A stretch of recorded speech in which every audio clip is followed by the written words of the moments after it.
Instrução espiritual, evolução e aprimoramento. Respondeu-lhe Jesus: em verdade, digo-te, ninguém pode ver o reino de Deus se não nascer de novo. Jesus, João, capítulo 3, versículo 3.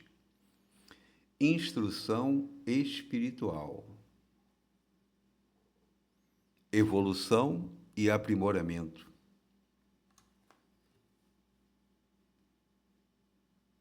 Decididamente, em nome da eterna sabedoria, o homem é senhor da evolução na Terra. Todos os elementos se lhe sujeitam à discrição. Todos os reinos do planeta rendem-lhe vassalagem. Montanhas ciclópicas sofrem-lhe a carga de explosivo, transfigurando-se em matéria-prima, destinada à edificação de cidades prestigiosas. Minérios, por ele arrancados, as entranhas do globo suportam-lhe os fornos incandescentes, a fim de lhe garantirem utilidade e conforto. Rios e fontes obedecem-lhe às determinações, transferindo-se de leito com vistas à fertilização da gleba sedenta. Florestas atende-lhe a derrubada.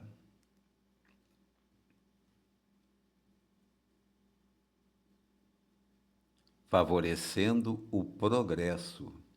Animais, ainda mesmo aqueles de mais pujança e volume, obedecem-lhe às ordens.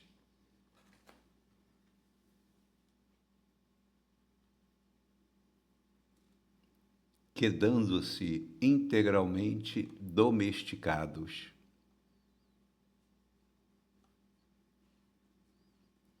A eletricidade e o magnetismo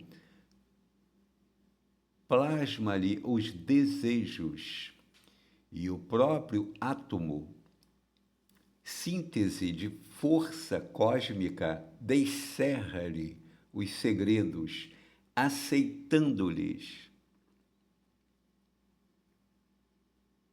as rédeas. Mas não é só no domínio dos recursos materiais que o homem governa soberano. Ele pesquisa as reações populares e comanda a política.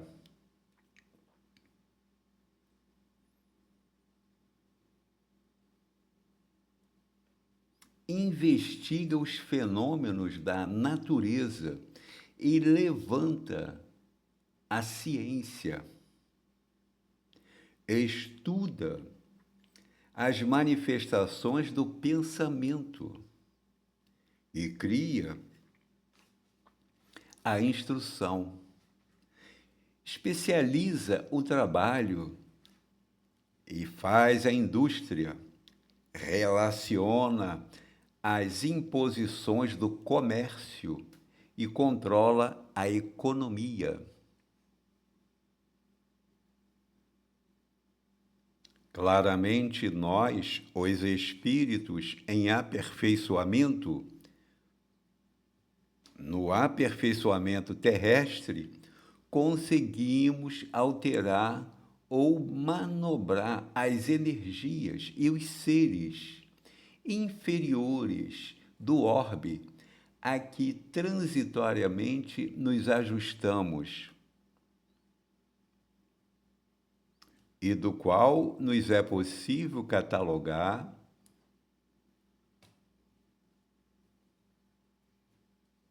os impérios da luz infinita, estuantes no universo. A face disso, não obstante sustentados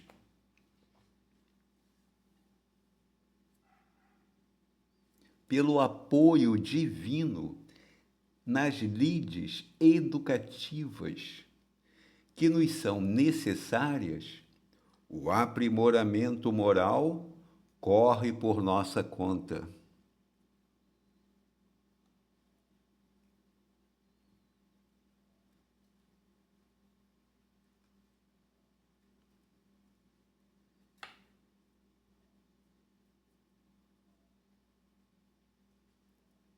O professor ensina, mas o aluno deve realizar-se. Os espíritos superiores nos amparam e esclarecem.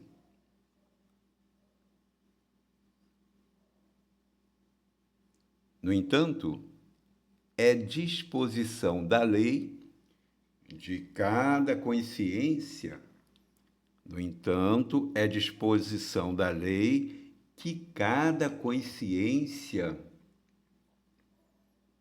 responda pelo próprio destino.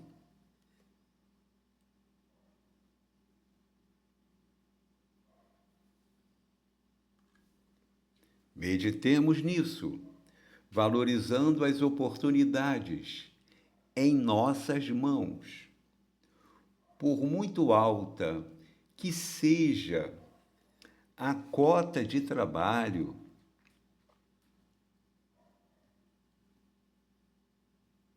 corretivo que tragas dos compromissos assumidos em outras reencarnações, possuis determinadas sobras de tempo, do tempo que é patrimônio igual para todos. E com o tempo de que dispões, basta usares sabiamente a vontade que tanta vez manejamos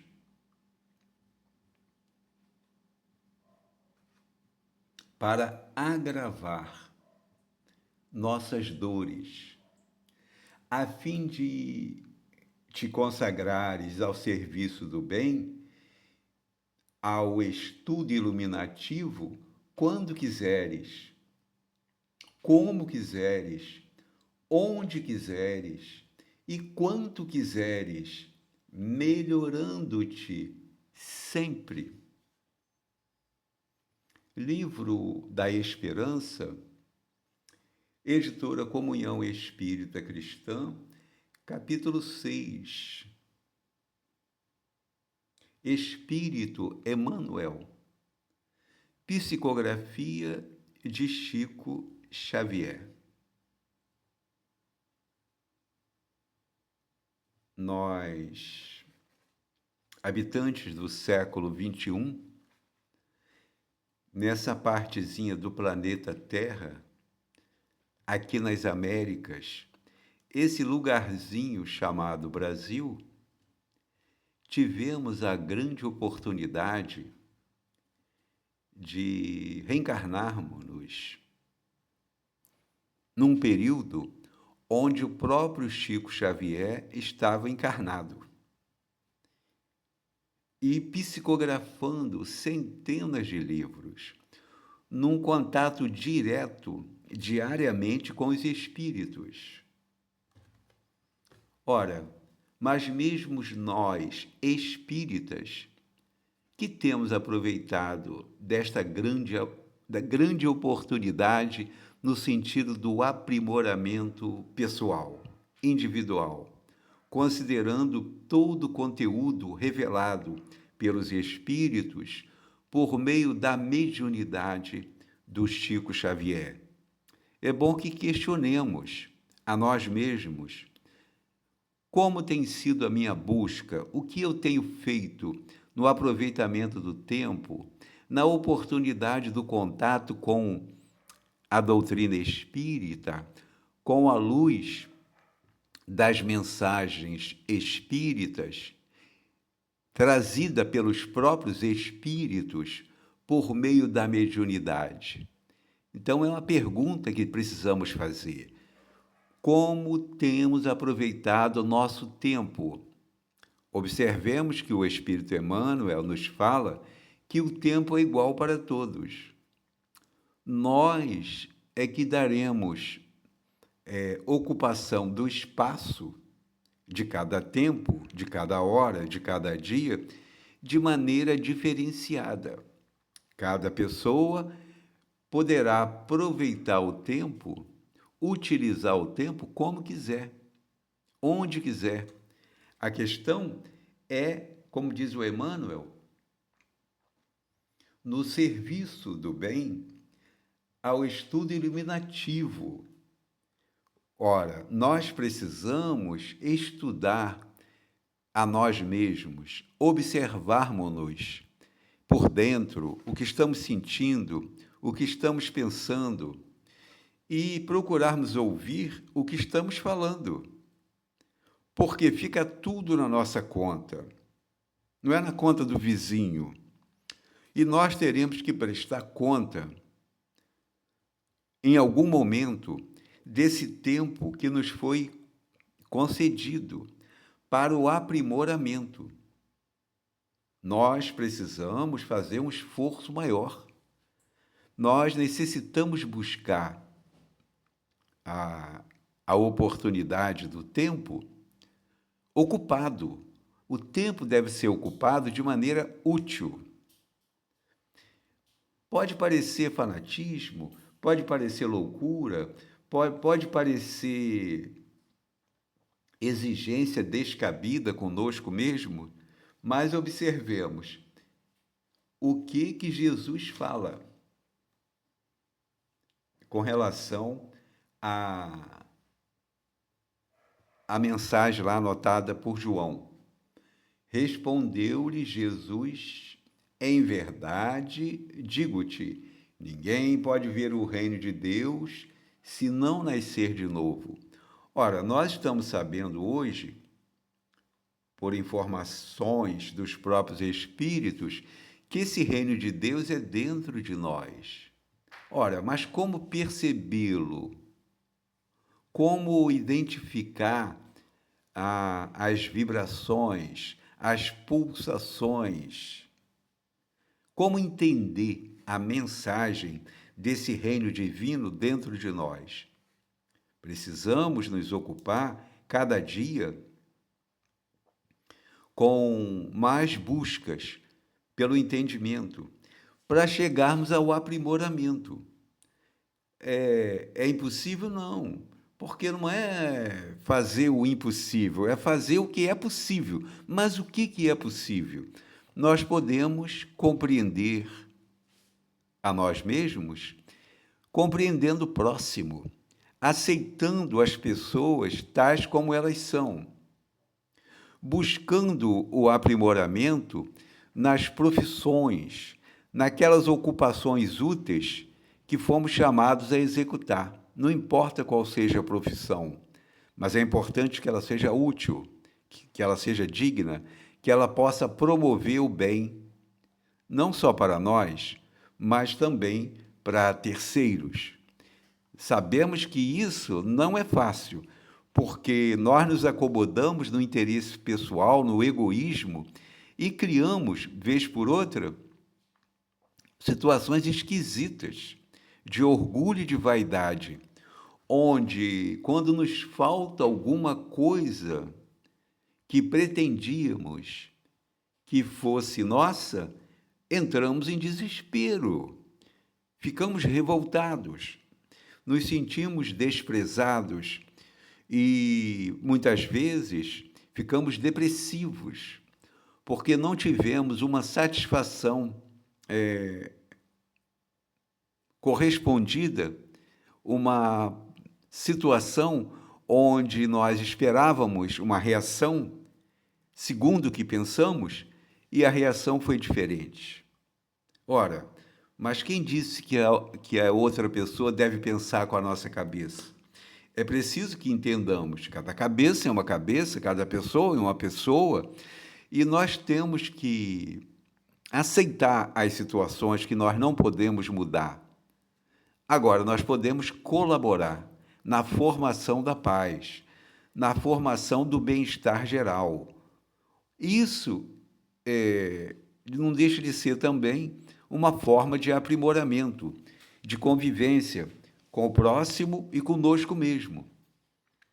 E alguém poderá dizer assim, mas eu não quero ser santo, não estou nem aí, eu quero cuidar da minha vida, eu quero cuidar do meu prazer, do meu lazer e do meu tempo. Não estou preocupado com o tempo dos outros, mas exatamente, e não havendo preocupação com o bem geral, o nosso bem fica comprometido.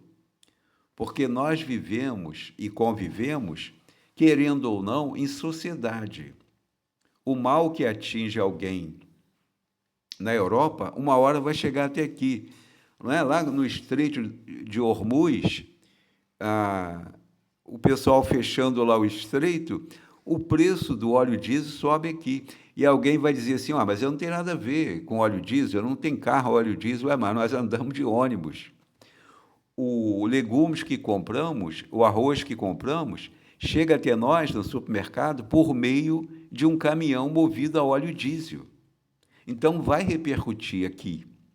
Mas não pode ser só o preço do diesel, deveria ser também a dor de quem está sendo baleado, de quem está com a casa sendo explodida por um míssil. Nós deveríamos participar emocionalmente, no mínimo, guardando a nossa preocupação com o bem-estar alheio. Mas, se nós não tivermos cuidado, nós lavamos as mãos, tipo Pilatos. Isso não é comigo, eu não tenho nada a ver com isso, eu lavo minhas mãos. Ora, mas nós temos que fazer a nossa parte para a manutenção da paz, no mínimo, no ambiente com as pessoas que convivemos. E guardando também o nosso coração em paz, nós estaremos, de certa forma, colaborando com a paz do mundo. Porque a paz do mundo depende da paz de cada um.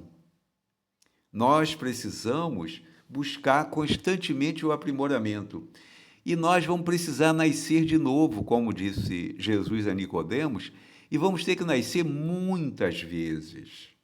Porque 80 anos, ainda que seja 100 anos, aqui no corpo, representa um tempo muito pequeno. É como se fosse alguns minutos no relógio da eternidade. Nós sempre estivemos vivendo um tempo no corpo e um tempo fora do corpo, mas a busca do aprimoramento não era algo que nos interessava. Nós queríamos sobreviver, nós queríamos cuidar de nós e de alguém que estivesse por perto. Atualmente, cada vez mais, com a tecnologia, os acontecimentos são globais ou globalizados e chegam na palma da mão pelo celular imediatamente. Nós precisamos aprender a interagir com o pensamento do bem, com o pensamento voltado para o bem, com o desejo que possa ocorrer o melhor, não só para nós, mas para toda a humanidade. E é muito triste observarmos o egoísmo, o orgulho, a vaidade e toda a ideia da guerra, da destruição. Nós estamos no século XXI, da chegada de Jesus aqui na Terra, no ano de 2026. Daqui a pouco vamos terminar a primeira metade do século XXI e chegamos aonde? No que tange a questão do sentimento, a questão do amor ao próximo. Então, precisamos repensar, precisamos valorizar o amai-vos uns aos outros, que o Cristo ensina. Mas isso vai muito além do que se fala por aí de religião, porque isso é um estado de equilíbrio emocional que gera saúde.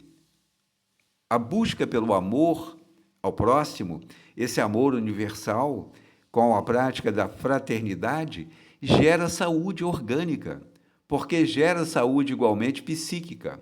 E a saúde psíquica é que vai gerar a saúde orgânica, ou não. Dependendo da nossa postura mental, nós estaremos saudáveis ou doentes fisicamente, porque, no fundo, tudo procede da mente.